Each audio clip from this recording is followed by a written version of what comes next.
Hello दोस्तों, दी conceptual IAS लेके आए हैं बजट एंड इकोनॉमिक सर्वे का लेक्चर नंबर 7। ठीक है, ये है हमारा लेक्चर नंबर 7। बेसिकली इसमें बजट एंड टैक्सेशन से रिगार्डिंग चीज़ों को हम आज आगे बढ़ाएंगे। और एक बात मैं हमेशा बोलता हूँ, प्रीलिम में अगर आप 120 प्लस स्कोर करना चाहते हो ना, तो ये बहुत डिफिकल्ट नहीं है। बस आपको थोड़ा सा अपने पढ़ाई के तरीके में बदलाव करने पड़ेंगे, बहुत ज़्यादा नहीं, थोड़े से, क्योंकि आप लोग वैसे भी सही तरीके से पढ़ रहे हो। फंडामेंटल्स बुक पढ़ रहे हो, है ना, और द हिंदू पढ़ रहे हो, करंट अफेयर्स को आप कवर कर रहे हो सही सोर्सेज से।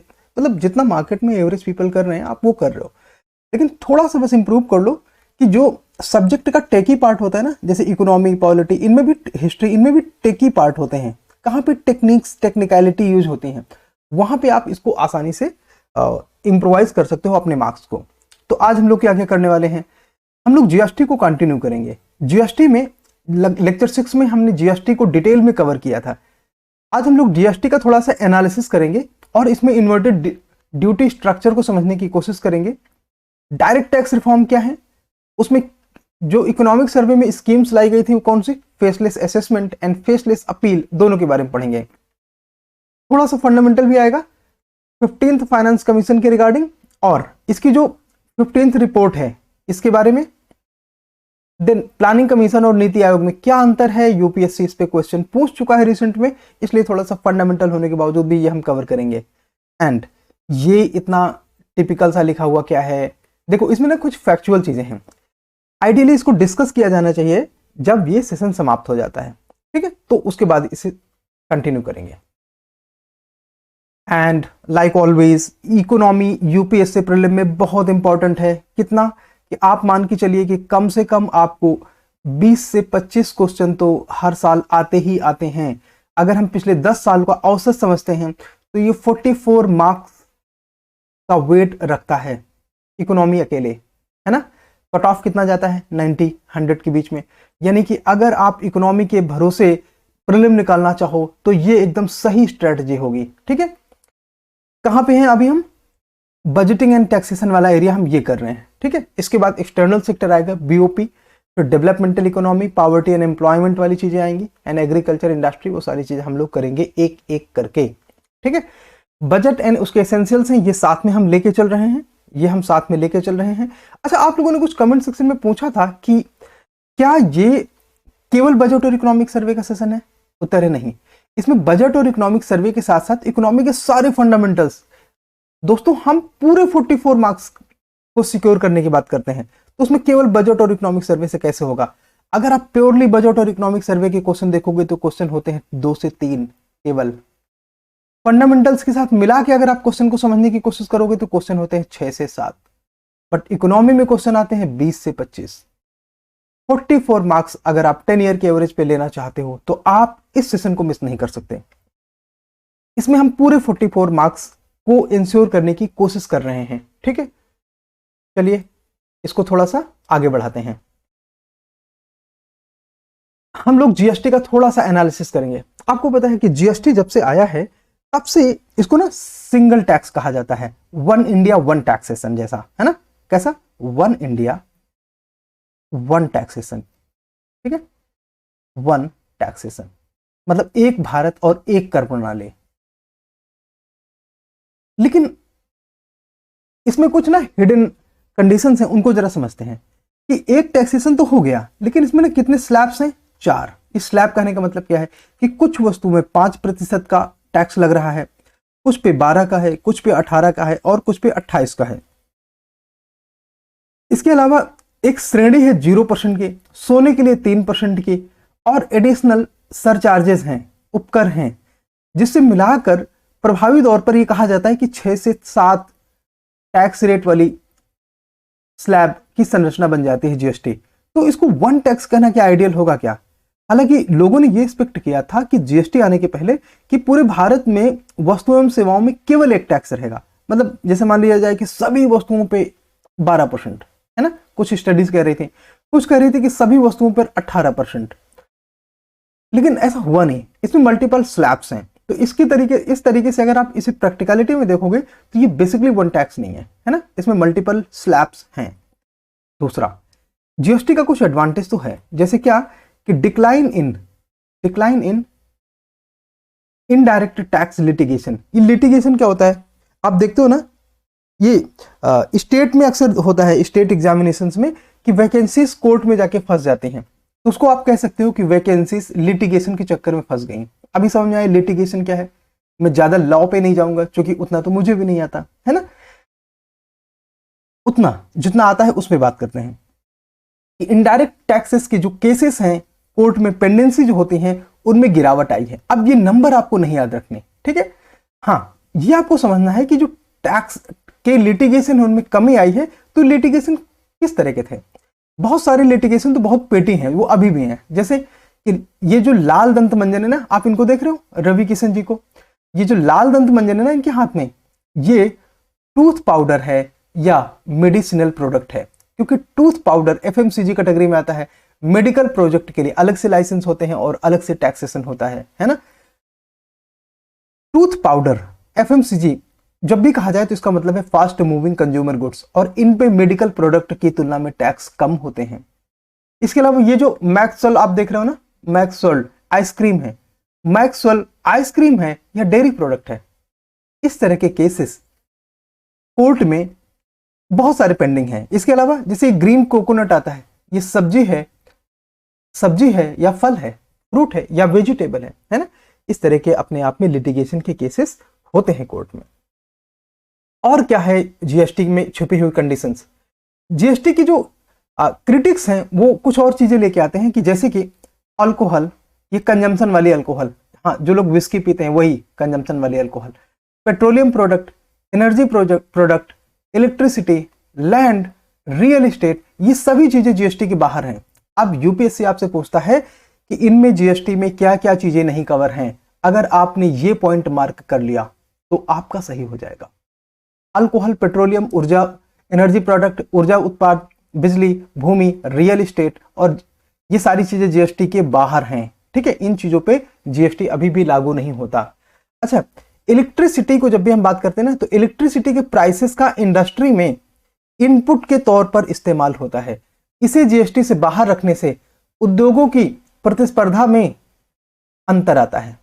कहीं पे कॉम्पिटिटिवनेस कम होती है, वो कम ही होती है, बेसिकली बढ़ती नहीं है। जैसे मान लीजिए कि अगर तमिलनाडु सस्ती बिजली देता है, तमिलनाडु सस्ती बिजली देता है, तो ये मैन्युफैक्चरिंग को अट्रैक्ट करेगा ना, क्योंकि वहां पे उत्पाद सस्ते बनाए जा सकते हैं।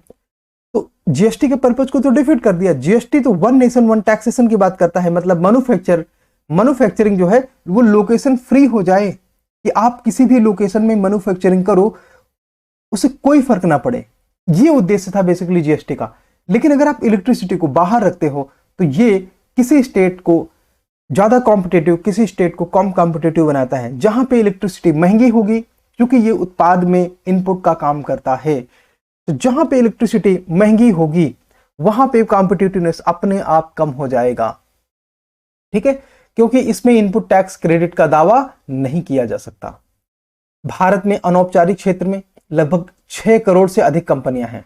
अब देखते हैं इसको, अनऑर्गेनाइज सेक्टर में कितनी, 6 करोड़ से ज्यादा कंपनियां हैं, जिनमें लगभग 2.5 करोड़ व्यवसाय काफी छोटे हैं और उन्हें जीएसटी से छूट दी जाएगी, क्योंकि वो 40 लाख रुपए की सीमा को पार नहीं करेंगे। लेकिन 4 करोड़ फर्मों के पास कंप्यूटर नहीं है, वे डिजिटली रूप से साक्षर नहीं है, ये कमी है। और जीएसटी को सही से अप्लाई करने के लिए डिजिटल एजुकेशन जरूरी है। डिजिटल पेमेंट होगा तो चीजें ज्यादा आसान होंगी। इसके अलावा उसकी जो अकाउंटिंग है उसके लिए जरूरी है कि डेटा प्रॉपर होना चाहिए। तो ये सारी चीजें हैं जो जीएसटी को इनइफेक्टिव बनाती हैं, है ना। अब देखो, आप बोलोगे ये सब तो मेंस का है, बिल्कुल मेंस का तो है, लेकिन ये प्रीलिम का भी है। कैसे कि निम्नलिखित कथनों में से कौन कौन सी बातें हैं जो जीएसटी को प्रभावशाली बनाती हैं, तो ये सारी चीजें तो इनइफेक्टिव कर रही हैं, है ना। इस तरह से आप चीजों को कर लोगे। अच्छा, अब जीएसटी के कुछ लाभ देख लेते हैं, है ना, कुछ तो लाभ होंगे ही, ठीक है। जीएसटी जो है डूइंग बिजनेस को इजी करेगा और ये टैक्स न्यूट्रल हो जाएगा। टैक्स न्यूट्रल कहने का मतलब कि आप प्रोडक्शन कहीं भी करो, चाहे वो यूपी में करो या बिहार में करो या राजस्थान में करो या कर्नाटक में करो या तमिलनाडु में करो या आंध्र प्रदेश में करो, क्योंकि ऑल इंडिया एक ही टैक्सेशन है तो टैक्स न्यूट्रल हो जाएगा, है ना। क्रिटिसिज्म में आप इलेक्ट्रिसिटी वाला पॉइंट लिख सकते हो, otherwise yes, because uniformity of taxation है तो टैक्स के बेस पे लोकेशन का अब फर्क नहीं पड़ेगा। रिमूवल ऑफ कैस्केडिंग, हमने पीछे कैस्केडिंग की बात करी थी ना, कि टैक्स ऑन टैक्स को खत्म करता है, ठीक है। कैसे, पीछे हमने बात करी इसके बारे में कि जैसे मान लीजिए आप रॉ मटेरियल पे टैक्स ले लेते हो, 100 रुपए की जगह वो हो गया टैक्स के बाद 110 का, ठीक है। फिर वो जब फिनिश्ड गुड्स बनता है तो इस पे फिर टैक्स लगता है, तो जब अगली बार टैक्स लगेगा तो 100 पे भी लगेगा, 10 पे भी लगेगा, जबकि आइडियली वैल्यू एडिशन केवल 100 का है, 10 रुपए तो टैक्स है, तो इस टैक्स पे भी तो टैक्स लगेगा, है ना। तो इस कंडीशन, इसे हम बोलते हैं टैक्स ऑन टैक्स, जिसे हम बोलते हैं कैस्केडिंग इफेक्ट, ठीक है। तो वो खत्म, जीएसटी के बाद खत्म, ठीक है। कोऑपरेटिव एंड कॉम्पिटिटिव फेडरलिज्म को बढ़ावा देता है, सहकारी और प्रतिस्पर्धी संघवाद को बढ़ावा देता है। सहकारी का मतलब होता है एक दूसरे से कोऑपरेट करना, ठीक है। जैसे मान लेते हैं कि दो स्टेट हैं, स्टेट यूपी और स्टेट बिहार, ये आपस में एक दूसरे से कॉम्पीट करें सस्ता बनाने के लिए। किस प्रकार से? प्रोडक्शन एफिशिएंसी गेन करके, प्रोडक्ट को सस्ता बना सकते हैं ना, तो जो सस्ता बनाएगा उनके प्रोडक्ट सस्ते होंगे तो उनका उत्पाद मार्केट में अपने आप बिकेगा, सीधी बात है। प्रदेशों में जिनकी कॉस्ट एफिशिएंसी होगी, अच्छा कॉस्ट एफिशिएंसी और किस तरह से आती है? रिसोर्स यूटिलाइजेशन, ठीक है, रिसोर्स यूटिलाइजेशन। रिसोर्स यूटिलाइजेशन किस प्रकार से किया जा सकता है? वेस्टेज को कम करके, ये पॉइंट ना आप लिखते चलो क्योंकि ये सब कुछ लिखा नहीं है, कम करके, ठीक है। तो ये सारी चीजें होते हैं, इससे क्या होता है? कंपटीशन आता है दो राज्यों के बीच में, तो उसे आप बोलते हैं प्रतिस्पर्धी संघवाद।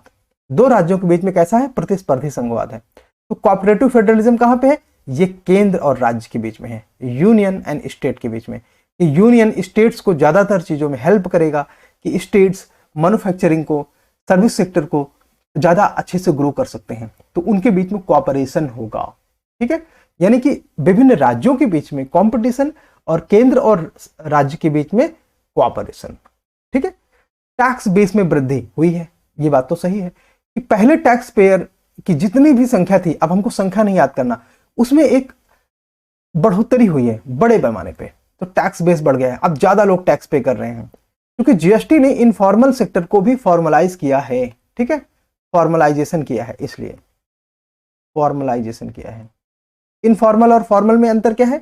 इनफॉर्मल में वो चीजें आती हैं जिनमें number of labour with electricity equipped enterprise में 10 से कम हो, ठीक है, तो वो इनफॉर्मल होते हैं। उसमें एचआरएम के बेनिफिट नहीं मिलते हैं। एचआरएम क्या होता है? ह्यूमन रिसोर्स मैनेजमेंट, ठीक है, उसके बेनिफिट नहीं मिलते हैं।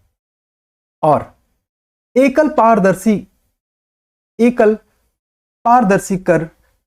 करों पर कर से राहत, या टैक्स ऑन टैक्स पे राहत, यानी कि कैस्केडिंग इफेक्ट खत्म, है ना। एकल सिंगल टैक्स है, ट्रांसपेरेंट है, तो जिससे कीमत में वृद्धि का मंदीकरण, जैसे मान लो पहले क्या होता है ना कि साल दर साल प्राइस तेजी बढ़ता था, तो अब ये ग्रो तो करेगा प्राइस, बट थोड़ा स्लो करेगा, है ना, थोड़ा स्लो ग्रोथ होगी प्राइस में, इकट्ठा ग्रोथ नहीं होगी।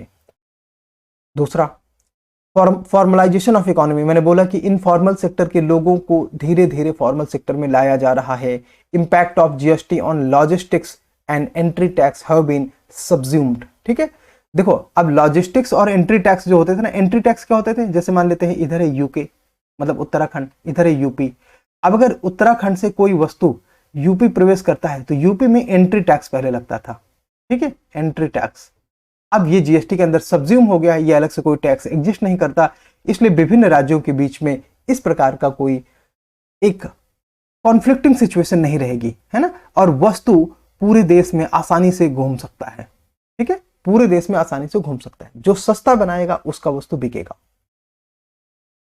चलिए, ये एक इंपॉर्टेंट टॉपिक है कॉन्सेप्ट के दृष्टि से कि इन्वर्टेड ड्यूटी स्ट्रक्चर क्या होता है, ठीक है, इंपॉर्टेंट है।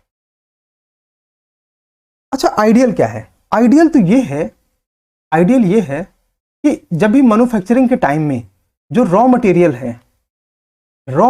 है इस पे टैक्स कम रहे, ठीक है, यानी कि जो कच्चा उत्पाद है इस पे टैक्स कम रहे, टैक्स कम रहे। क्यों?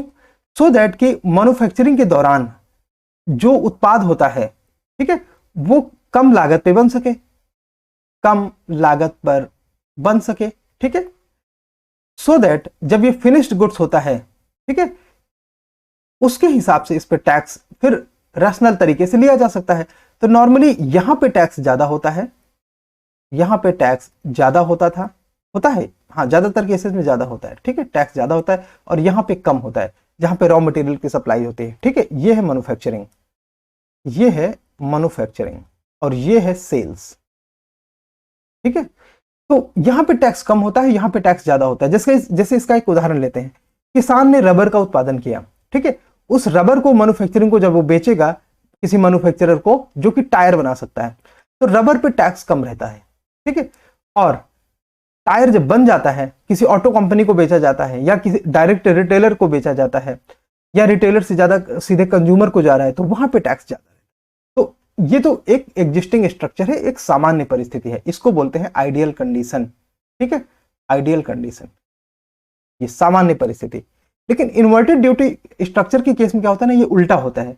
जब रॉ मटेरियल की सप्लाई होती है ना, यहां पे टैक्स ज्यादा होता है। जरा कलर चेंज करके लिखते हैं ना तो आप ध्यान दे पाओगे, तो यहां पे टैक्स ज्यादा हो गया, ठीक है। और जब ये मैन्युफैक्चरर से बन जाता है वस्तु, तो यहां पे टैक्स कम होता है फाइनली बिकने के समय। तो उसे बोलते हैं इन्वर्टेड ड्यूटी स्ट्रक्चर, उल्टा। जो ड्यूटी लगाने का या कर लगाने का जो क्रम है वो उल्टा है, पहले कम होना चाहिए बाद में ज्यादा होना चाहिए, है उसका उल्टा, पहले ही ज्यादा कर दिया और बाद में कम कर दिया, ठीक है। इस इमेज से आप अच्छे से समझ सकते हो इसका प्रभाव क्या होता है ना, ये जानना ज्यादा जरूरी है। उसके लिए आप इस इमेज में आओ। जैसे कि मान लीजिए कि कोई वेंडर है, मान लेते हैं कि ये रबर की सप्लाई कर रहा है, ठीक है, रबर की सप्लाई कर रहा है किसको? मैन्युफैक्चरर को, ठीक है, इसको रबर की सप्लाई कर रहा है, तो इससे आप 28% टैक्स ले रहे हो। और मैन्युफैक्चरर जब कस्टमर को गुड्स बेच रहा है तो उससे आप 12% टैक्स ले रहे हो, है ना। तो पहले आपने ज्यादा टैक्स ले लिया और बाद में टैक्स कम है, मैन्युफैक्चरर के पॉइंट ऑफ व्यू से ध्यान दो तो इसी को बोलते हैं इन्वर्टेड ड्यूटी स्ट्रक्चर, है ना। आइडियल कंडीशन में यहां पे टैक्स कम होना चाहिए और यहां पे टैक्स रिलेटिवली थोड़ा ज्यादा होना चाहिए, बट यहां पे केस उल्टा है, यहां पे केस उल्टा है, इसीलिए इसको बोलते हैं इन्वर्टेड ड्यूटी स्ट्रक्चर, ठीक है। अब इसका असर क्या होता है, यूपीएससी क्वेश्चन कैसे पूछता है इसमें कि इन्वर्टेड ड्यूटी स्ट्रक्चर के केस में कस्टमर कम टैक्स पे करते हैं, मैन्युफैक्चरर ज्यादा टैक्स पे करते हैं, स्टेटमेंट होगा सही, अन्यथा साधारण परिस्थितियों में यह गलत होता है। इन्वर्टेड ड्यूटी स्ट्रक्चर के केस में मैन्युफैक्चरर को टैक्स कितना मिला? केवल 12 रुपए, और मैन्युफैक्चरर ने गवर्नमेंट को कितना टैक्स पे किया? 28%। इसलिए तो इसको इन्वर्टेड बोला गया, है ना, इन्वर्टेड ड्यूटी स्ट्रक्चर इसलिए बोला गया। ये इसका इंपैक्ट है और इस तरह के स्टेटमेंट यूपीएससी द्वारा पूछे जाते हैं। चलो नया टॉपिक है, आज हमें लग रहा है क्लास जल्दी खत्म हो जाएगी तो अच्छी बात है, आप लोग को रिवीजन का टाइम ज्यादा मिल जाएगा। डायरेक्ट टैक्स क्या होते हैं हमने पीछे बात करी थी, पहले थोड़ा सा डिस्कस करेंगे डायरेक्ट टैक्स क्या होता है और फिर डायरेक्ट टैक्स में सुधार क्या बात की गई। अगर आपने पिछली क्लास देख लिया है तो इसमें आपको पता है कि टैक्स पे करने वाला और टैक्स रिसीव करने वाला, इनके बीच में कोई और पर्सन नहीं होता, ये डायरेक्ट सीधे टैक्स इनको पे कर सकता है, ठीक है, और ये होते हैं गवर्नमेंट, तो उसे हम बोलते हैं डायरेक्ट टैक्स। ये हमने पीछे पढ़ लिया था, ठीक है। जैसे कि आपकी इनकम में टैक्स, कॉर्पोरेट इनकम टैक्स, ठीक है, ये सारे सिक्योरिटी ट्रांजैक्शन टैक्स, ये सारी चीजें डायरेक्ट टैक्स होते हैं। इक्वलाइजेशन लीवी, मैट, ये सब डायरेक्ट टैक्स हैं, ठीक है। तो डायरेक्ट टैक्स के केसेस में कुछ रिफॉर्म हुए हैं। लगभग भारत में कितने हैं? 7.5 करोड़ टैक्स पेयर्स हैं, करदाता हैं, जो लोग टैक्स पे करते हैं और फिर वो रिटर्न फाइल करते हैं, ठीक है, रिटर्न फाइल करते हैं। करदाता कर चुकाने से बचने के लिए और अपनी आय को वास्तविक आय से कम दिखाने के लिए विभिन्न तरीकों का इस्तेमाल करते हैं। इसलिए सरकार ने इन मामलों में मूल्यांकन और समीक्षा के लिए कुछ मानदंड निर्धारित किए हैं। उदाहरण के लिए मान लेते हैं कि वे करदाता जिनकी आय काफी अधिक है, मान लेते हैं कि 30 लाख से ज्यादा, वो टैक्स पेयर्स जिनकी आय काफी ज्यादा है, मान लेते हैं 30 लाख से ज्यादा, लेकिन वो टैक्स का जो भुगतान है ना वो बहुत कम है, मान लेते हैं सिर्फ 2 लाख, ठीक है, ये हाइपोथेटिकल टर्म्स है, इसलिए आप इसको टर्म याद रखने की जरूरत नहीं है। 30 लाख इनकम है और टैक्स पे कर रहे हैं बहुत कम, कितना, सिर्फ 2 लाख। अच्छा, उसी समय मान लें कि किसी बचत खाते में, हाँ, विशेष बचत खाते में एक वित्तीय वर्ष में 10 लाख रुपए जमा हुए। ठीक है, ये 3 परिस्थितियां हमने एज्यूम करी हैं। अब मान लीजिए कि ऐसे 5 लाख मामले हैं जिसमें सरकार मूल्यांकन के लिए रैंडम, ये बेतरतीब का मतलब होता है रैंडम मेथड से 50,000 मामले चुन कर लेती है। अब ध्यान दो यहां पे कि 5 लाख में कितने लिए, 50,000, क्योंकि 5 लाख लोगों को अगर आप उनके टैक्स का मूल्यांकन करना चाहोगे तो आपको बहुत सारे ऑफिशियल्स और बहुत सारी मशीनरी का इस्तेमाल करना पड़ेगा, जिसमें टैक्स कलेक्शन की कॉस्ट बढ़ जाएगी, है ना, किसकी, टैक्स कलेक्शन की कॉस्ट बढ़ जाएगी। एडम स्मिथ के 4 पिलर्स में, 4 कैनन में है ना ये, कि टैक्स कलेक्शन की कॉस्ट टैक्स से हमेशा कम होनी चाहिए। तो टैक्स का जो अमाउंट है वो ज्यादा रहे और टैक्स कलेक्शन की जो कॉस्ट है, लागत है, वो कम रहे। इसके लिए भारत सरकार सभी 5 लाख मामलों का मूल्यांकन नहीं करती, रैंडम तरीके से 10%, इसका 10%, कितना, 10%, 5 लाख का 10% कितना है, 50,000 मामलों को चुन लेते हैं। क्यों, संसाधन की कमी के कारण। तो सरकार नोटिस इनको भेजेगा और आपको स्पष्टीकरण देना पड़ेगा। ठीक है, आपको स्पष्टीकरण देना पड़ेगा कि आपकी कितनी इनकम है और आप कितनी इनकम में कितनी तरह से टैक्स पे करते हो। सरकार ऐसे मामले में काफी विस्तार से जांच कर सकते हैं। अगर आप कुछ गलत काम करते पाए गए तो आपको दंडित किया जा सकता है। ठीक है, ये तो नॉर्मल सिचुएशन है, अभी चल रही है ना। अब डायरेक्ट टैक्स जो रिफॉर्म है उनके तहत क्या किया जाता है वो जानने से पहले हम थोड़ा टैक्स स्लैब देख लेते हैं, और ये अपने आप में बहुत इंपॉर्टेंट है। टैक्स स्लैब कहां से लिया गया, बजट, कहां से लिया गया, बजट 2023-24, मतलब एकदम लेटेस्ट डेटा। तो यह है लेटेस्ट डेटा और यह है पिछले साल का डेटा, इसी में हमको कंपैरिजन करना है। पहले क्या होता था, यानी कि ये 2023 के साल के पहले, ये 2022-23 का डेटा है, 1 मिनट, 22-23 का डेटा है और ये 2023-24 का डेटा है। ठीक है, ये 2023 और 24 का डेटा है। इन दोनों में कंपैरिजन देखते हैं। पहले 2 लाख रुपए, 2.5 लाख रुपए तक, 2.5 लाख रुपए तक कोई टैक्स नहीं था इंडिविजुअल के लिए। अच्छा, स्पेशल केस में हम बाद में आते हैं, पहले सिर्फ इंडिविजुअल का देख लेते हैं। ठीक है, इंडिविजुअल के लिए पहले कोई टैक्स नहीं था 2.5 लाख। अब कितना है, 3 लाख रुपए तक कोई टैक्स नहीं। ठीक है, तो टैक्स स्लैब बढ़ गया। अब इसका इंपैक्ट क्या होगा, जनता के पास ज्यादा पैसा होगा, जनता उसे ज्यादा खर्च करेगी, तो इससे इकोनॉमी एक्सपेंड करेगी और इसको बोलते हैं फिस्कल स्टिमुलस। इसको क्या बोलते हैं, फिस्कल स्टिमुलस, फिस्कल स्टिमुलस। ठीक है, फिस्कल स्टिमुलस बोलते हैं इसको। और 1 मिनट, हाँ 1 मिनट, आपने ये सब लिख लिया ना, चलिए। इसके अलावा 2.5 लाख से पहले क्या होता था, 2022-23 तक 2.5 लाख से 3 लाख तक 5% टैक्स लगता था नॉर्मल पीपल के लिए। अब 3 से 6, मतलब इसमें 50,000 का अंतर आया, है ना, 50,000 का अंतर आया। और जो 5 लाख था वहां पे 6 लाख हो गया। आप ये 6 लाख तक केवल 5% टैक्स होगा। ठीक है, और इसमें आप रिवेट ले सकते हैं 87A के तहत, सेक्शन होता है वो, है ना। 6 लाख से 9 लाख तक 10% टैक्स, 9 लाख से 12 लाख तक 15% टैक्स। यहां पे थोड़ा अंतर हुआ है, यहां पे 5 लाख से 10 लाख तक 20% टैक्स था, यहां पे 6 से 9 तक कितना है, केवल 10%, है ना। फिस्कल स्टिमुलस दिया ना। और 10 से ऊपर कितना था, तो 30 लाख था। यहां पे 12 से 15 तक कितना है, 20%, और 15 से ऊपर के लिए कितना है, 30%। ठीक है, ये है यहां का स्लैब। अब ये बदलाव हुए हैं, तो नंबर ऑफ स्लैब बढ़ गए हैं पहले की तुलना में। पहले 1 2 3 4 5 होते थे, अब 1 2 3 4 5 6 हो गए। ठीक है, तो डायरेक्ट टैक्स हमने समझ लिया। अच्छा, स्पेशल केस क्या है, सीनियर सिटीजन के लिए केस है यहाँ पे। बस आपको ये नंबर से नहीं याद रखने, सीनियर सिटीजन में ये कुछ भी नहीं याद रखना है ना। बस आपको ये याद रखना है कि सीनियर सिटीजन कौन होते हैं, तो 60 से 80 के बीच वाले। सुपर सीनियर कौन होते हैं, तो 80 से भी ऊपर वाले। तो सीनियर सिटीजन और सुपर सीनियर सिटीजन के लिए टैक्स स्लैब में कंडीशंस अलग अलग हैं, बस इतना आपको जानना है ना, ताकि बुजुर्गों के पास थोड़ा सा पैसा हो तो उनकी सोशल रिस्पेक्ट अपने आप बढ़ते हैं। अब हम डायरेक्ट टैक्स रिफॉर्म के माध्यम से फेसलेस असेसमेंट स्कीम पढ़ते हैं, जो कि 2019-20 के इकोनॉमिक सर्वे में आया था। नया नहीं है, यस, लेकिन इसके बारे में इस इकोनॉमिक सर्वे में भी है डिटेल में, ठीक है। इस इकोनॉमिक सर्वे में आया था। क्या है फेसलेस असेसमेंट? देखो पहले क्या होता था ना कि अगर आप पे कोई टैक्स का डाउट है तो जो इनकम टैक्स इंस्पेक्टर्स होते हैं ना, वो सीधे आपसे बात करते थे। इसमें आपके हैरेसमेंट के चांसेस हैं। चलो मैं एक छोटा सा केस आपको बता देता हूँ।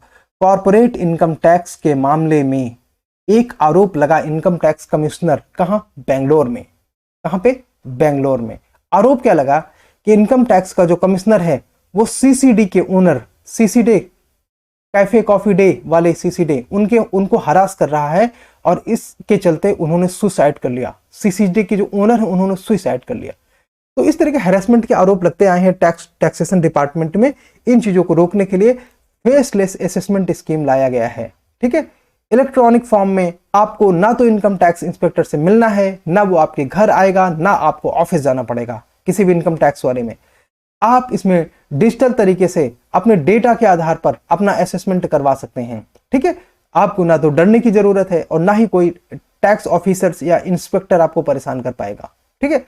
तो ई असेसमेंट योजना शुरू होने से पहले की क्या स्थिति थी? पहले की तो इन मामलों में कर अधिकारियों, टैक्स ऑफिशियल्स द्वारा चुना जाता था कि वो किसका असेसमेंट करना चाहते हैं। आसानी से उन्होंने पीपल को टारगेट किया। इसमें पॉलिटिकल टारगेटिंग बहुत होती थी, पॉलिटिकल टारगेटिंग बहुत होते थे, है ना। एक पार्टी के पॉलिटिशियंस दूसरे पार्टी के पॉलिटिशियंस के घर, उनके रिश्तेदार या उनसे संबंधित कंपनियों को ज्यादा टारगेट करते थे। अब क्या है, अब ये सब रैंडम तरीके से होगा, है ना। इसमें अधिकारी डिसाइड नहीं कर पाएगा कि किसका टैक्स मूल्यांकन करना है। दूसरी बात, अधिकारियों और करदाताओं के बीच में आमने सामने बैठकें होती थी पहले होती थी बैठकें, अब नहीं होगा, ठीक है। अब वो बैठकें नहीं होंगी। अब इन चीजों को कंप्यूटर के द्वारा रैंडम, ये बेतरतीब का मतलब होता है रैंडम तरीके से चूज किया जाएगा, है ना, क्योंकि टोटल केसेस के 10% केसेस को ही एग्जामिन करना है, ठीक है। टोटल केसेस के 10% केसेस को ही एग्जामिन करना है। इसलिए इससे क्या होगा? पारदर्शिता आएगी, एफिशिएंसी बढ़ेगी, शासन में सुधार होगा, मूल्यांकन और निगरानी की गुणवत्ता में सुधार होगा। आसान है। अच्छा, फेसलेस अपील। अब जैसे मान लो कि टैक्स अथॉरिटीज और आपके बीच में जो भी डिस्कशन हुए उसमें आप सहमत नहीं हैं, ठीक है, सहमत नहीं है, तो आप इस सहमति के विरुद्ध अपील कर सकते हैं, ठीक है। किसमें? किसी ट्रिब्यूनल में। तो उस ट्रिब्यूनल में जो टैक्स की ट्रिब्यूनल होगी उस पर जो अपील होगी वो फेसलेस होगी, मतलब आपको सीधे तौर पर कहीं प्रेजेंट होने की जरूरत नहीं है, ठीक है। प्राधिकरण द्वारा किसी आकलन के खिलाफ अपील दायर किया जा सकता है। किसके द्वारा? प्राधिकरण पर, करदाता के द्वारा, ठीक है। रैंडमली अपील आवंटित की जाती हैं। जैसे मान लो किसी प्राधिकरण पर अपील पहुंची तो अपील किसको दी जाएगी? वो किसी भी ऑफिशियल को दिया जाएगा, है ना। तो इसमें पॉलिटिकल टारगेटिंग नहीं हो पाएगी, ये इसका ऑब्जेक्टिव है। अधिकारियों की पहचान अज्ञात रहेगी। तो देखो, अधिकारियों की पहचान अज्ञात होने में क्या होता है ना, अधिकारियों को लाइफ का रिस्क नहीं होता, जान का रिस्क नहीं होता, ठीक है, लाइफ रिस्क नहीं होता, क्योंकि उनकी पहचान अब छिपी हुई है। नहीं तो बहुत सारे ऐसे टैक्स पेयर्स हैं जो कि पॉलिटिकल हैं, डिफॉल्टर हैं या क्रिमिनल्स हैं, है ना, तो वो अधिकारियों को परेशान कर सकते हैं। करदाता को आयकर कार्यालय या अधिकारी के पास जाने की आवश्यकता नहीं है। कार्यालय नहीं जाना, अधिकारी के पास नहीं जाना, हरासमेंट रुक जाएगा। अपीली निर्णय टीम आधारित होती है, किसी व्यक्तिगत ऑफिशियल की मर्जी के आधार पर नहीं, ठीक है, और उसकी समीक्षा भी की जाती है। Income tax act 1961 has been amended to introduce faceless assessment scheme and faceless appeal. बहुत इंपॉर्टेंट है। पूरी स्कीम तो आप जानते हो। यूपीएससी एक लॉजिकल स्टेटमेंट डालेगी कि इनकम टैक्स एक्ट 1961 के माध्यम से ये टैक्स नहीं लाए गए हैं, गलत। इनकम टैक्स एक्ट 1961 में अमेंडमेंट किया गया है, ठीक है। इस पे अमेंडमेंट करके ये दोनों स्कीम, फेसलेस असेसमेंट और फेसलेस अपील, लेके आया गया है भारत सरकार के द्वारा, ठीक है। चलो, डायरेक्ट टैक्स हो गया। अब जरा समझते हैं ये फंड का डिस्ट्रीब्यूशन आखिर चीज क्या है। केंद्र से राज्यों और केंद्र शासित प्रदेशों को, यहां पे देखिए, केंद्र से राज्यों और केंद्र शासित प्रदेशों को फंड ट्रांसफर कैसे होता है। तो इसमें दो हमको शब्द जानने पड़ेंगे। आपको पता है ना कि ये जो टैक्स कलेक्शन इत्यादि सब कुछ होता है, तो इसमें केंद्र जो है स्टेट पूल्स के बीच में, राज्यों के बीच में पैसा ट्रांसफर करता है, और इसके लिए दो तरीके होते हैं, वो दोनों हम समझेंगे। भारतीय संविधान ने संघ और राज्य सरकारों के बीच कराधान शक्तियों के साथ साथ व्यय की जिम्मेदारियों को भी विभाजित किया है। ठीक है, व्यय की जिम्मेदारी, जो टैक्स का पैसा आएगा उसको खर्च कैसा किया जाना है, तो केंद्र और राज्यों के बीच में ये बटेगा। जिन विषयों पर संघ और राज्य दोनों कर लगा सकते हैं, उन्हें संविधान की समवर्ती सूची में परिभाषित किया गया है। इंपॉर्टेंट फैक्ट ना। तीसरा, इसके अलावा संविधान के 73 और 74 कॉन्स्टिट्यूशनल अमेंडमेंट के अनुसार भी केंद्र और राज्यों के बीच में फंड का बंटवारा होता है। कैसे? देखो, ये केंद्र है तो केंद्र के टैक्स इनके पास आएंगे, ये राज्य है, राज्य के टैक्स इनके पास आएंगे, तो राज्य के टैक्स राज्य के हो गए और केंद्र के टैक्स पूरी तरह से केंद्र के नहीं है। इसमें दो तरीके से राज्यों को पैसा देना पड़ेगा। एक तो फाइनेंस कमीशन की जो ग्रांट्स होते हैं, दूसरा other grants, loans and transverse होते हैं, जिसके माध्यम से केंद्र राज्यों को पैसा देता है। ठीक है, एक तो ये कुछ फैक्चुअल चीजें साथ में देखते चलते हैं। हम पढ़ने वाले हैं फाइनेंस कमीशन। एक्चुअली सीधी बात करें तो क्योंकि फाइनेंस कमीशन ही, यहाँ पे आप देख रहे हैं ना, फाइनेंस कमीशन का जिक्र आया, सॉरी ये यहाँ पे फाइनेंस कमीशन की ग्रांट के माध्यम से केंद्र और राज्यों के बीच में जो पैसे का बंटवारा होता है, उसके लिए थोड़े से फैक्चुअल स्टेटमेंट चेक कर लेते हैं कि भारत के पहले फाइनेंस कमीशन कौन थे। केसी नियोगी। कब बने? 1952 से 57 के बीच में। ठीक है, बाकी सारे नाम नहीं याद रखना, सारे नाम नहीं याद रखना है, एक बार बस देख लेना है। और वर्तमान फाइनेंस कमीशन कौन है? तो एनके सिंह है। कौन से नंबर के हैं? 15th है ना, ये 15th फाइनेंस कमीशन है। और किस अवधि के लिए है? तो 2020 से 26 के लिए। अब आप बोलोगे 5 साल से ज्यादा कैसे हो गया? देखो, पहले ये बनाया गया था 2020-21 के लिए, 1 साल का आया था कोविड के बाद वाला। ठीक है, और फिर 21 से 26 के लिए ये 5 साल। इस तरह से इसका ड्यूरेशन आप कह सकते हैं कि 5 साल यहां पे है। ठीक है, एक क्वेश्चन देख लेते हैं, फिर बात करते हैं कि निम्नलिखित कथनों पर विचार कीजिए, है ना, निम्नलिखित कथनों पर विचार कीजिए। 2014 यूपीएससी प्रीलिम्स में आया, भारत की, अच्छा इसमें से कौन कौन से फाइनेंस कमीशन के काम हैं, वित्त आयोग के कौन कौन से काम हैं। ठीक है, भारत की संचित निधि से धन की निकासी की अनुमति देना संसद का काम है। ठीक है, किसका काम है? संसद का। तो ये तो गलत हो गया, ये गलत हो गया, मतलब ये बाहर और ये बाहर। ठीक है, अब या तो 2-3 सही या तो 3-4 सही। चेक करते हैं। करों की आय के हिस्से को राज्यों के बीच आवंटित कर, यस, ये है फाइनेंस कमीशन का काम। राज्य सहायता अनुदान के आवेदनों पर विचार करना, हाँ ये है। केंद्र और राज्यों के बीच में बजटीय प्रावधानों के अनुसार कर लगा रही है या नहीं, इसकी no no no. Budget provisioning के अनुसार कर लगाए या ना लगाए, टैक्सेशन का ये काम फाइनेंस कमीशन का नहीं है। तो इसके बाद सी, ये भी बाहर हो गया। ठीक है, बचता है केवल 2 और 3। आइए देखते हैं। ओह यस, ठीक है, ये आपने देख लिया ना, इसका काम वो निगरानी करना इत्यादि नहीं है, ये निगरानी नहीं करती। ठीक है, निगरानी नहीं करती। ये जो इमेज इनको आप देख रहे हो ना, यही है केसी नियोगी। केसी नियोगी, यहां पे देखो, पहले फाइनेंस कमिश्नर केसी नियोगी यही है। क्यों दिखा देते हैं? इससे ना आपकी मेमोरी थोड़ी बिल्ड हो जाती है कि हाँ पहले फाइनेंस कमिश्नर कौन है, केसी नियोगी। इमेज देख के नाम याद हो जाता है ज्यादा आसानी से। तो अब हम समझेंगे फाइनेंस कमीशन ग्रांट्स क्या होती हैं, वित्त आयोग अनुदान क्या होती हैं। कॉन्स्टिट्यूशन के 280 आर्टिकल नंबर में ये मेंशन किया गया है, अनुच्छेद 280 में, कि राष्ट्रपति को हर 5 साल के बाद या इससे पहले जब भी राष्ट्रपति को आवश्यक लगे, एक वित्त आयोग यानी कि फाइनेंस कमीशन का गठन करना है, जिससे राष्ट्रपति द्वारा नियुक्त एक अध्यक्ष और 4 अन्य सदस्य शामिल होते हैं। तो फाइनेंस कमीशन में कौन हो गया?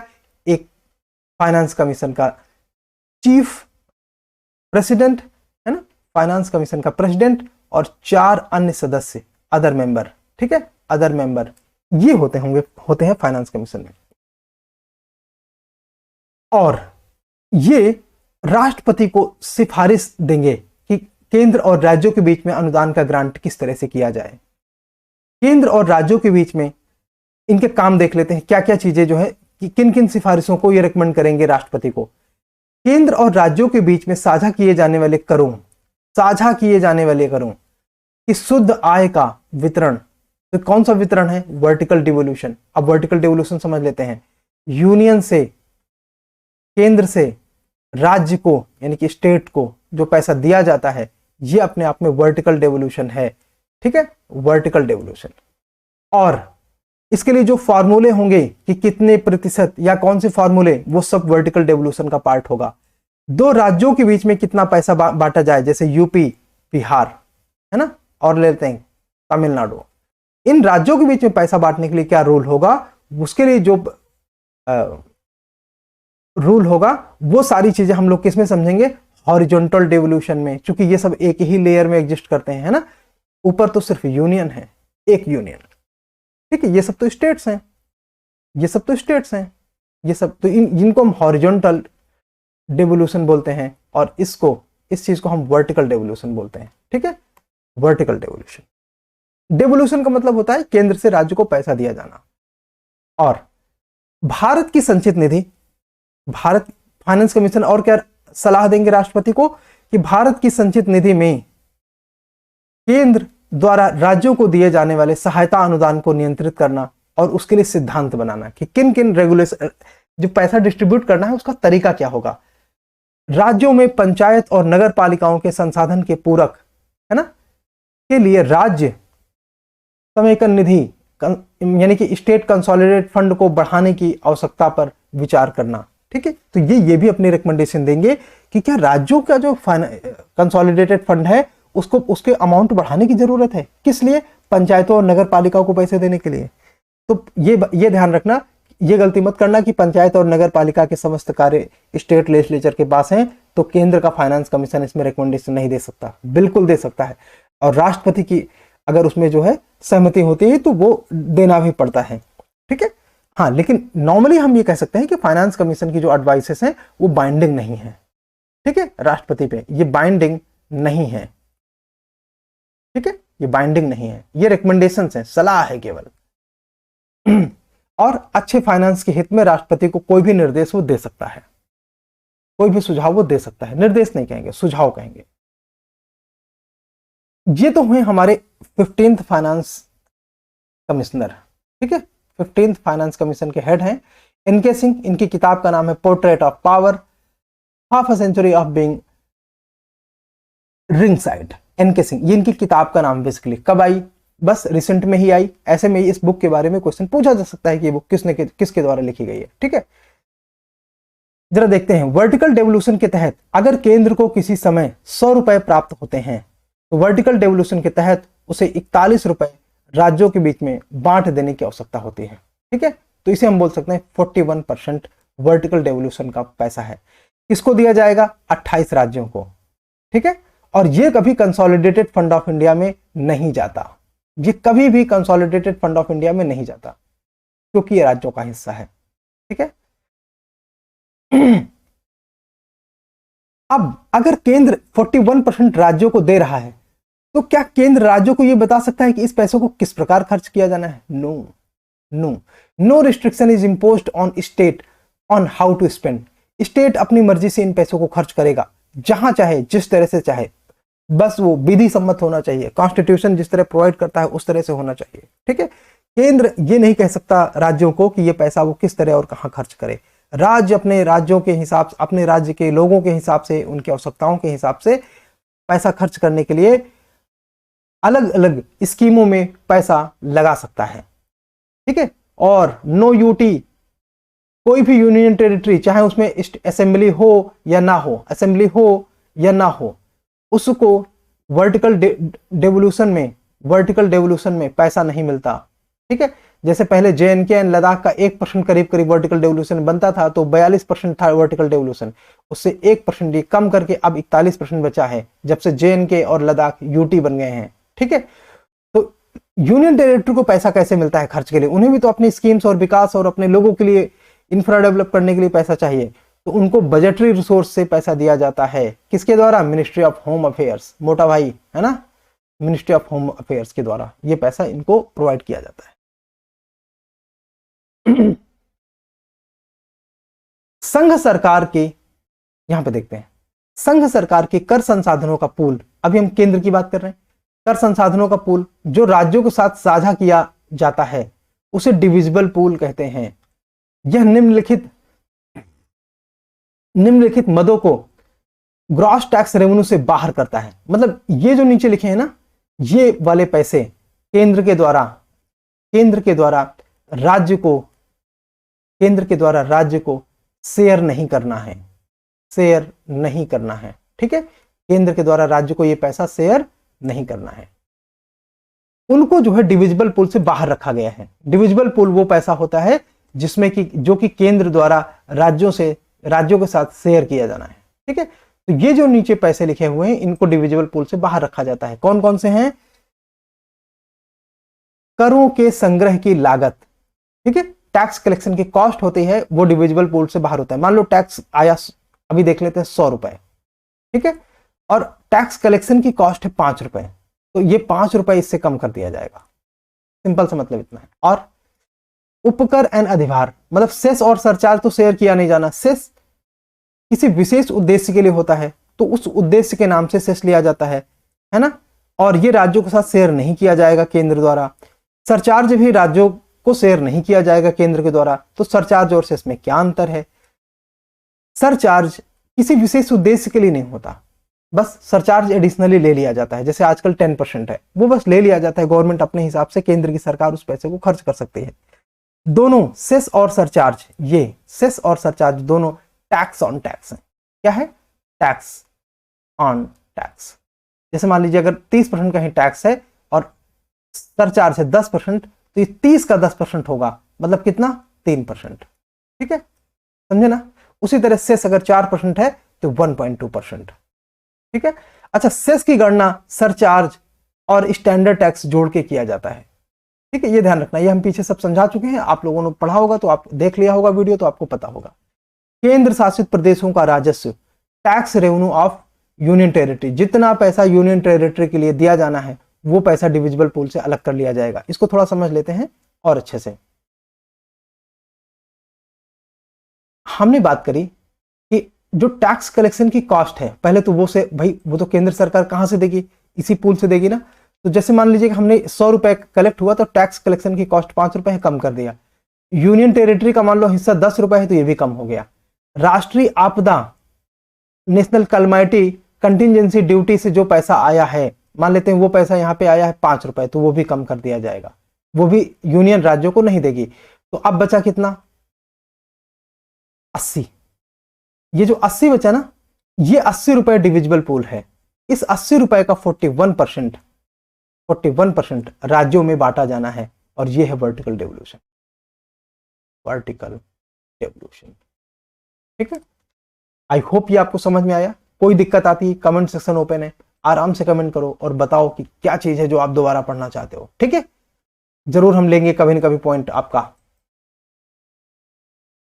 राज्यों के बीच में कर का वितरण, अब जब हमने बोला ना कि जब राज्यों के बीच की बात हो रही है तो ये कैसा होगा?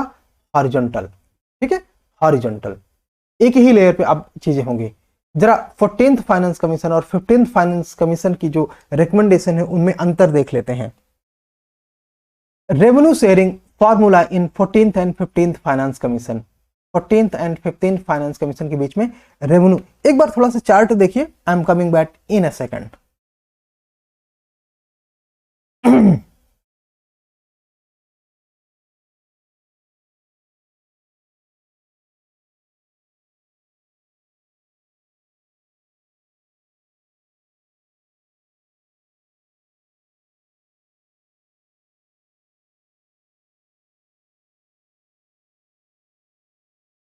चलिए देखते हैं कि 14th फाइनेंस कमीशन की क्या रिकमेंडेशन थी और 15th फाइनेंस कमीशन ने उसमें से क्या बदलाव करे हैं। थोड़ा सा कलर चेंज कर लेते हैं, नहीं तो दिखाई नहीं देगा। ये कलर ठीक रहेगा। चलिए देखो, ये अगर 100% है ना, जैसे मान लीजिए 41% जो आपका निकला, ये 41%, इसको फिलहाल आप अब 100 मान लो, इसको अब आप 100 रुपए मान लो, 100% मान लो, कुछ भी, तो ये उसमें से है कि इनकम डिस्टेंस को पहले यानी 14th फाइनेंस कमीशन ने 50% वेट दिया था। तो एक मिनट नीचे शुरू करें, ज्यादा अच्छा रहेगा। हाँ, पॉपुलेशन को 14th फाइनेंस कमीशन ने 27.5% वेट दिया था, 15th फाइनेंस कमीशन ने 15% वेट दिया है, मतलब कम किया है। आपको यूपीएससी में एक्चुअल नंबर शायद ना याद रखना पड़े, लेकिन कम ज्यादा तो याद रखना पड़ेगा कि कौन किससे कम है कौन किससे ज्यादा, इसलिए एक्चुअल नंबर ही याद कर लो, ज्यादा अच्छा है, इंपॉर्टेंट। ठीक है, इनके एक्चुअल नंबर याद कर लो, बहुत बड़ा नहीं है, 5 मिनट लगेगा, सारी चीजें आपको याद हो जाएंगी। चलिए, तो पॉपुलेशन को इसमें से जो वेट है वो 15% कर दिया गया है। यानी कि पहले अगर 41% के सामने अगर आपको 100 रुपए मिलते हैं, ठीक है, तो 15 रुपए पॉपुलेशन देख के पैसा बांटा जाएगा। ठीक है, सीधी सी बात कर दो कि जितने परसेंट पॉपुलेशन उतना परसेंट पैसा, 15 रुपए आएगा ना। अब इस 15 को आप 100% मान लो, 100%। ठीक है, और यूपी में अगर मान लो 22% पॉपुलेशन रहती है, तो इस 100 रुपए का 22 रुपए यूपी को मिल जाएगा। सिंपल सी बात है। ठीक है, सिंपल सी बात है। और ज्यादा डिटेल में कहिए तो उसको भी निकाल दिया जाए। जैसे 15 रुपए है ना, तो इस 15 रुपए का 22%, ये हम 100 नहीं मानते, सीधे सीधे बात करते हैं। 100 रुपए है ना, 41% के सामने, दोबारा देख लो कॉन्सेप्ट समझने के लिए, 41% इज इक्वल टू 100 रुपए। तो 100 रुपए में 15 रुपए पॉपुलेशन को देख के दिया जाएगा। पॉपुलेशन के लिए इसे आप 15 लाख करोड़ मान सकते हो, 15,000 करोड़ मान सकते हो, कुछ भी जिसकी वजह से आपको आसानी होगी समझने के लिए। तो 15th फाइनेंस कमीशन ये कहता है कि पॉपुलेशन के लिए हम 15 रुपए निकालेंगे और इस 15 रुपए का 22% यूपी को देंगे। ठीक है, क्योंकि यूपी के पॉपुलेशन 22% है, बिहार की पॉपुलेशन करीब करीब 15% है ना, तो इसी 15 में 15% बिहार को दे देंगे। ठीक है, ये है वेटेड एवरेज निकालने का तरीका। मान लो एरिया के लिए पहले 15 रुपए कि किसका एरिया कितना ज्यादा है ना, वो भारत के एरिया का कितना प्रतिशत है। जैसे मान लीजिए कि राजस्थान का अगर एरिया का परसेंट है 10%, एक उदाहरण मान लेते हैं, तो राजस्थान को इस 15 रुपए में, इस वाले 15 रुपए में, वो तब भी 15 था अब भी 15 है, मतलब अनचेंज्ड है, तो इस 15 रुपए का 10% राजस्थान को दिया जाएगा, है ना, मतलब 1.5। ठीक है, समझ आ रहा है ना, आसान है। मान लेते हैं कि फॉरेस्ट एंड इकोलॉजी को 14th फाइनेंस कमीशन ने 7.5 रुपए देने के लिए बोला। ठीक है, 7.5 रुपए, तो वो अब बढ़ के 10 रुपए हो गया है। फॉरेस्ट एंड इकोलॉजी का जो परसेंटेज है वो बढ़ गया है, ये देखने वाली बात है ना, ये बढ़ गया है। ठीक है, और इनकम डिस्टेंस पहले 50 रुपए था, अब उसे 45 रुपए कर दिया गया है, परसेंटेज के हिसाब से है ना, पहले 50% था, 45% कर दिया गया। मतलब अगर किसी हाईएस्ट इनकम वाले state with highest per capita income, highest per capita income वाले को कोई अमाउंट अगर डिसाइड किया जाता है, तो उसके हिसाब से सारे स्टेट को जिसका जितना कम उसको उतना ज्यादा पैसा दिया जाएगा, है ना, जिसका जितना कम इनकम, जिसकी जितनी कम है पर कैपिटा इनकम, उसको ज्यादा पैसा दिया जाएगा। 2 नए क्राइटेरिया ऐड किए गए हैं, एक डेमोक्रेटिक परफॉर्मेंस। एक्चुअली जब ये पॉपुलेशन वाला पैरामीटर था ना, तो कई सारे दक्षिण भारत के राज्यों का ये कहना था कि अगर हमने पॉपुलेशन कंट्रोल के मेजर सही टाइम में उठाए हैं, तो आप ज्यादा पॉपुलेशन वाले को ज्यादा पैसे क्यों दे रहे हो, ये तो हमारे ऊपर दंड हो गया क्योंकि हमने टाइम पे पॉपुलेशन कंट्रोल करी है ना। तो उसके लिए गवर्नमेंट ऑफ इंडिया ने क्या किया कि डेमोक्रेटिक परफॉर्मेंस को, कि किसने पॉपुलेशन कंट्रोल में सही प्रयास किया, और इस बात को ध्यान में रखते हुए 12.5 रुपए इनके लिए अलॉट किए गए। और कौन सा राज्य ज्यादा अच्छे से टैक्स पे करता है, उनके लिए 2.5 रुपए का अलॉटमेंट किया गया है टैक्स एफर्ट के लिए, कौन सा राज्य ज्यादा एफिशिएंट टैक्स पेमेंट में है। ठीक है, ये है सही तरीका। बाकी सारी चीजें हमने यहां डिस्कस कर ली हैं, कॉन्सेप्ट डिस्कस कर लिए हैं, देयर इज नथिंग न्यू। हाँ, एक दो चीजें हैं जैसे वो देख लेते हैं। यहां पे देखो the ratio of average per capita, ये इसमें टैक्स एफर्ट और फिस्कल एफर्ट में है ना, the ratio of average per capita income per capita own tax revenue and the average per capita state GDP during 3-year average। 3-year average कब से कब का, 2016-17 से लेके 2018-19 के आधार पर। इतना डीप में आपको डेट्स याद रखने की जरूरत नहीं है, वैसे भी यूपीएससी में डेट्स नहीं पूछी जाती हैं। ठीक है, और देखते हैं। ग्रांट इन एड, आर्टिकल 275, संविधान का आर्टिकल 275 ग्रांट इन एड की व्यवस्था करता है। कुछ एक ग्रांट्स मैंने यहाँ पे छोटा छोटा लिख रखा है, आप इनको एक बार देख लेना, ये सब नहीं याद रखना, बस ये याद रखना कि किस किस तरह की ग्रांट्स होती हैं, बस इतना जानना है। तो लोकल गवर्नमेंट है ना, सभी स्टेट में है ये, तो जैसे कि municipality and panchayat, disaster management सभी स्टेट्स में है, ठीक है। पोस्ट डेवोल्यूशन डेफिसिट, केवल 11 राज्यों को पोस्ट डेवोल्यूशन डेफिसिट हुआ है, ठीक है। डेफिसिट का मतलब उनको रेवेन्यू डेफिसिट हुआ है, रेवेन्यू डेफिसिट हुआ है मतलब उनके रेवेन्यू में लॉस हुआ है।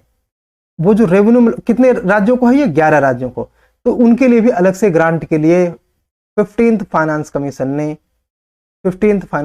ने रिकमेंडेशन दी है। अब आपको पता चला कितना डीपर लेवल पे 15th फाइनेंस कमीशन काम कर रहा है। इतनी चीजें हैं जिसमें 15th फाइनेंस कमीशन इंगेज होता है। चलिए देखते हैं क्या होता है रेवेन्यू डेफिसिट ग्रांट्स। 5 तरह की होती है ना ग्रांट, पहले देखते हैं रेवेन्यू डेफिसिट ग्रांट्स कौन कौन सी हैं। To overcome revenue deficit 15th finance commission ने रिकमेंड किया है कि ग्रांट फॉर 17 स्टेट, ठीक है, बट गोइंग फॉरवर्ड उसने कम कर दिया है, कम करना है कितना, 6 स्टेट को 2025-26 तक, ठीक है। लोकल बॉडी ग्रांट्स, यहां पे 11 स्टेट कैसे लिखा है, देखो ये 17 आप ले लो, ये लेटेस्ट है क्योंकि ये लेटेस्ट है।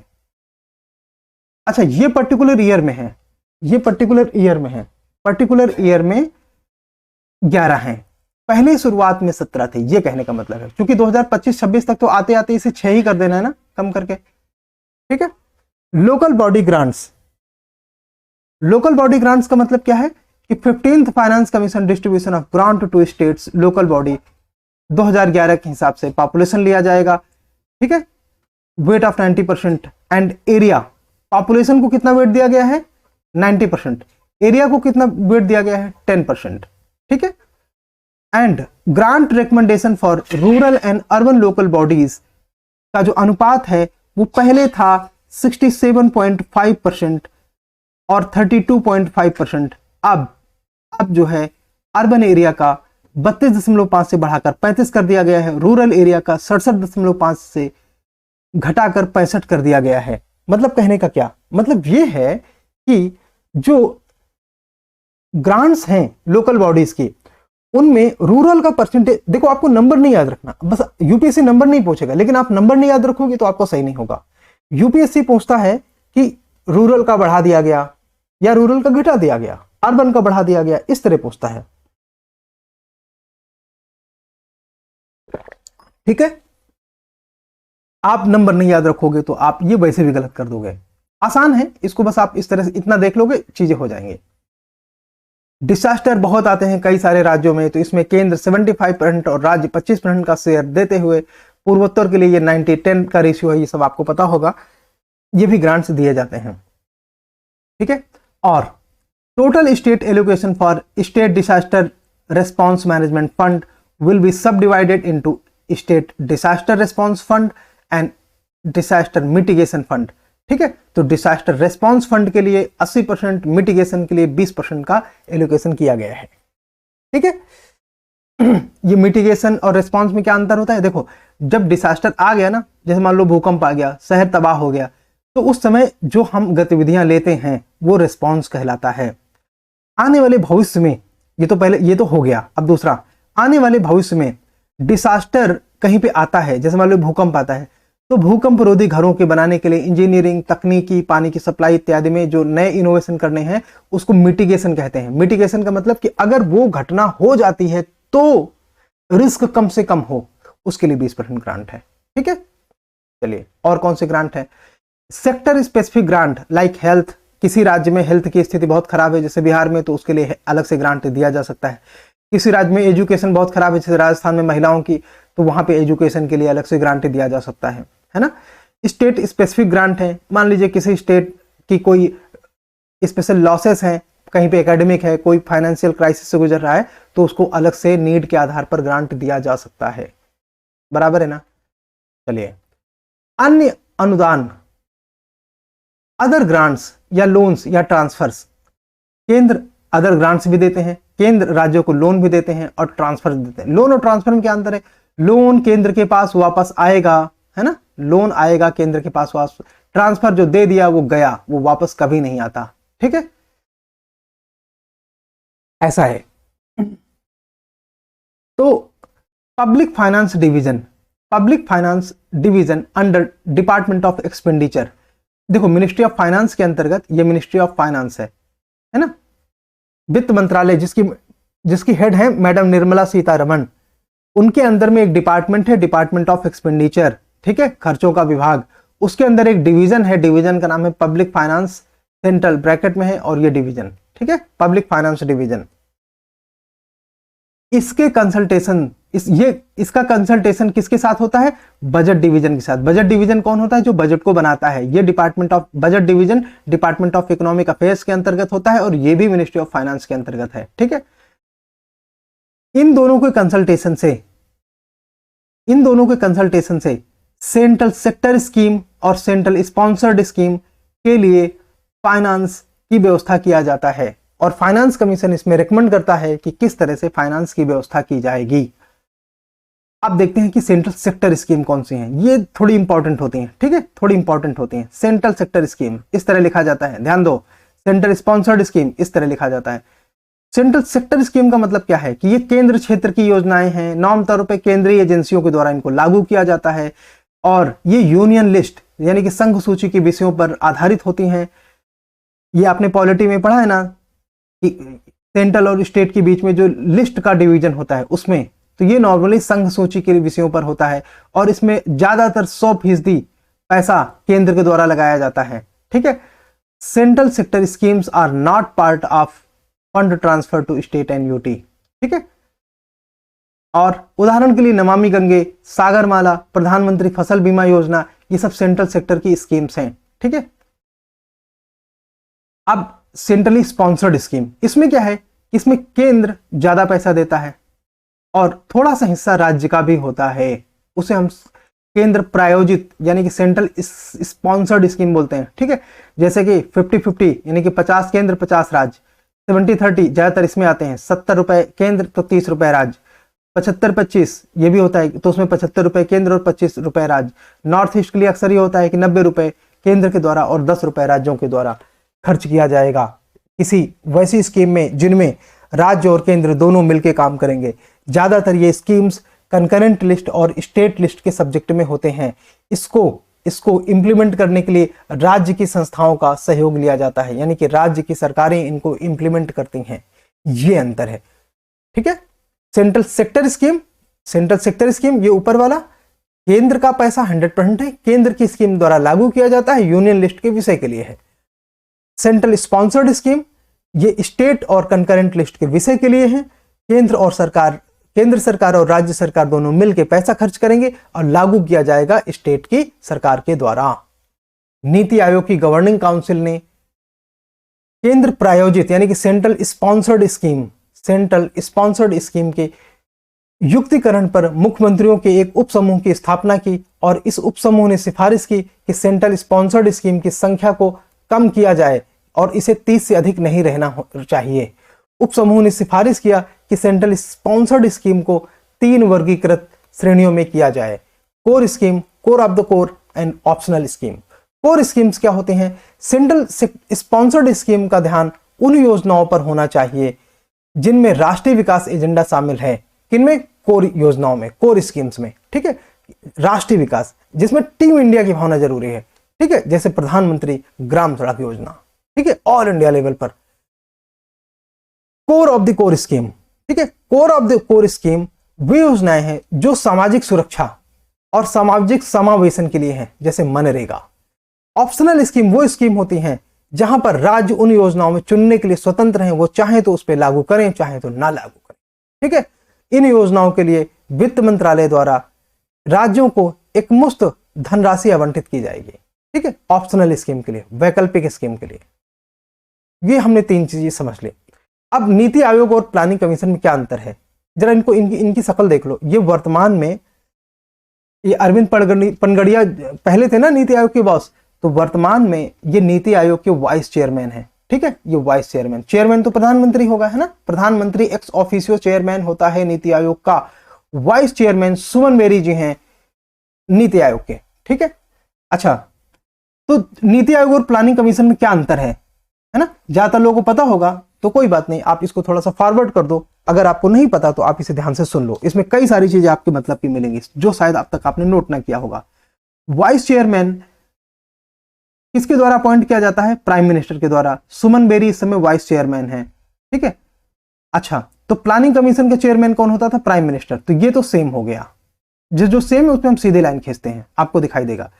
डेप्यूटी चेयर नॉमिनेटेड बाई, इसमें डेप्यूटी चेयरमैन होते थे नॉमिनेटेड बाई प्राइम मिनिस्टर, और उसका कैबिनेट का रैंक होता था। यहां पे कैबिनेट का रैंक जैसा कुछ नहीं लिखा है ना, अंतर हो गया ना। गवर्निंग काउंसिल में चीफ मिनिस्टर होते हैं और लेफ्टिनेंट गवर्नर होते हैं यूनियन टेरिटरीज के, ठीक है। इसमें नेशनल डेवलपमेंट काउंसिल थी, वो गवर्निंग काउंसिल का काम करती थी, जिसमें सीएम और एलजीज होते थे। प्लानिंग कमीशन की कोई गवर्निंग काउंसिल थी ही नहीं, ठीक है। इसमें रीजनल काउंसिल भी होते हैं नीति आयोग में। Regional council to be set up to address the specific issue for specific tenure to comprise CM and LG, इसमें होते हैं, ठीक है।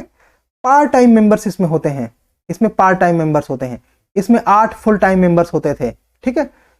और नॉर्मली वो एक्सपर्ट होते थे और अपॉइंट किया जाता था मिनिस्टर, उनकी जो रैंक होती थी वो मिनिस्टर ऑफ स्टेट की तरह होती थी, है ना। और आउटसाइड पीपल जो गवर्नमेंट के बाहर के हैं उनको अपॉइंट किया जाता था। इसमें एक्स ऑफिशियो कैपेसिटी के पार्ट टाइम मेंबर होते हैं, ठीक है। कितनी संख्या है उनकी? मैक्सिमम 2, और रोटेशनल बेसिस पे। अच्छा, इन पे एक्स ऑफिशियो मेंबर कौन से हैं? तो union minister to be nominated by prime minister, जिनकी संख्या होगी 4, वो भी एक्स ऑफिशियो मेंबर होंगे। इसमें प्लानिंग कमीशन में 10 कैबिनेट में मिनिस्टर्स होते थे, जिनमें की प्लानिंग मिनिस्टर, जो प्लानिंग बॉडी का मिनिस्टर होता था, वो भी होता था। इसमें सीईओ होता है प्रोग्राम्स की एग्जीक्यूट करने के लिए, जिसको प्रधानमंत्री अपॉइंट करते हैं, ठीक है। शक्तिकांत, नो, वो तो आरबीआई का गवर्नर है, ये क्या नाम है उसका, देखो नाम मेरे दिमाग से स्किप हो रहा है। वो नीति आयोग का इसमें सीईओ है, गूगल करके इसको देख लेना, नहीं तो मैं कमेंट सेक्शन में बोलूंगा।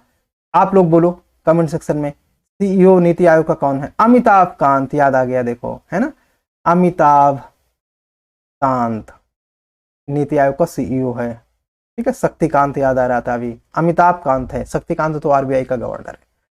सेक्रेटेरिएट जैसा जरूरी समझा जाए, प्लानिंग कमीशन का सेक्रेटेरिएट तो होता ही था। अच्छा, इसमें मेंबर सेक्रेटरीज भी होते थे प्लानिंग कमीशन में, और स्पेसिफिक इनवाइट्स किया जाता है नीति आयोग में एक्सपर्ट्स को, स्पेशलिस्ट को, ठीक है, जिनके पास बहुत सारा नॉलेज होता है, और वो नॉमिनेट किया जाते हैं प्राइम मिनिस्टर के द्वारा।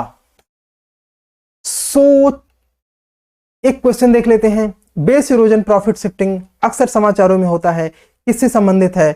आपको दिए जाते हैं कुछ सेकंड्स और आप कमेंट सेक्शन में इसे अटेम्प्ट करो।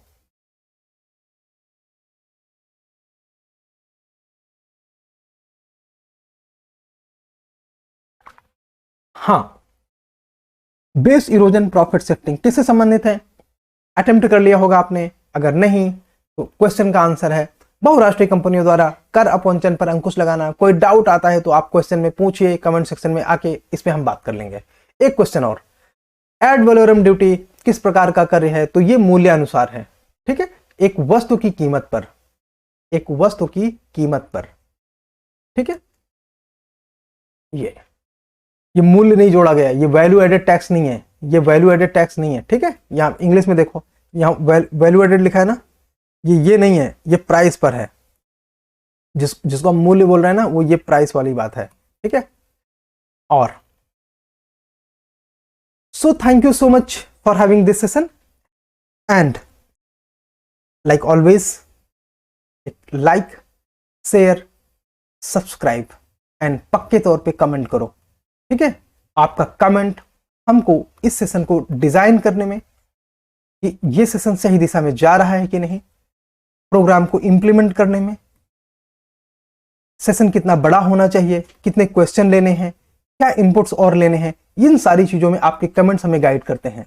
आपका केवल एक थैंक यू लिखना भी ये बताता है कि सेशन एकदम सही है, उसके जो इनपुट है वो सारी चीजें एकदम सही हैं। तो सेशन को एंजॉय कीजिए। इकोनॉमी का सेक्शन रेगुलर चल रहा है, इकोनॉमी का सेक्शन रेगुलर चल रहा है। बीच में 4-5 दिन का गैप आया था क्योंकि मेरी तबीयत ठीक नहीं थी। दूसरा अब सही है। साइंस टेक, आप सबने तबीयत के बारे में हालचाल लिया, उसके लिए आप सभी का शुक्रिया। साइंस टेक का भी सेशन शुरू हो चुका है। इंट्रोडक्टरी वाला लेक्चर का पार्ट 1 आ चुका है, वो आपने देख लिया होगा, मुझे ऐसी आशा है। पार्ट 2 आ जाएगा 1 से 2 दिन में, है ना। पार्ट 2 इसका 1 से 2 दिन में आ जाएगा। तो thank you for this session and bye bye, tata, good night.